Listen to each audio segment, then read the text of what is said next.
Halos 35 taon na ang nakakalipas mula noong tumama ang pinakakinatatakutang killer earthquake noong Hulyo 1990 dito sa syudad ng Baguio. At kahit matagal na panahon na ang nakararaan, sariwa pa rin sa alaala ni Kuya Rafi ang pangyayari noong sandaling iyon. Isa kasi siya sa mga estudyante noon na naipit ng mahigit 7 oras sa isang gumuhong gusali sa University of Baguio. Na-sandwich kami ron sa fourth floor. Nagdikit ang flooring and ceiling.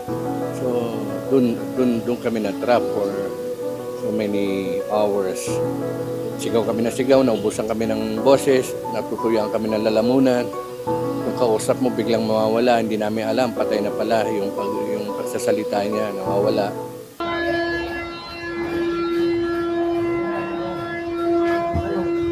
Kaya naman para kay Kuya Rafi, pinakamahalaga na laging may ipinapatupad na earthquake drill sa buong bansa bilang paghahanda kung sakali mang mangyari muli ang mga hindi inaasahang sakuna.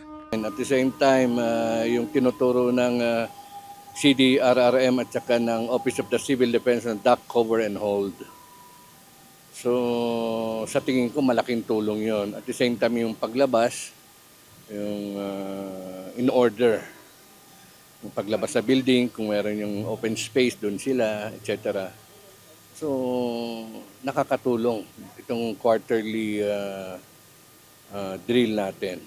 Nakiisa ang Baguio City Disaster Risk Reduction and Management Office kasama ang buong opisina ng lokal na gobyerno ng Baguio City sa ikinasang first quarter nationwide simultaneous earthquake drill.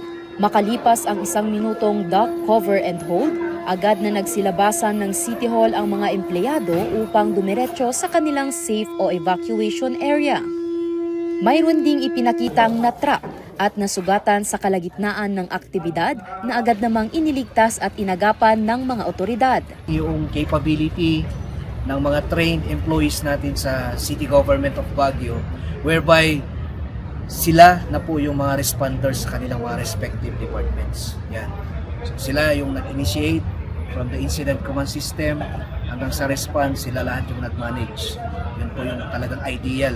Nakita rin dito ang kooperasyon at pagkakaisa ng bawat empleyado na nagresulta sa maayos at matiwasay na earthquake drill.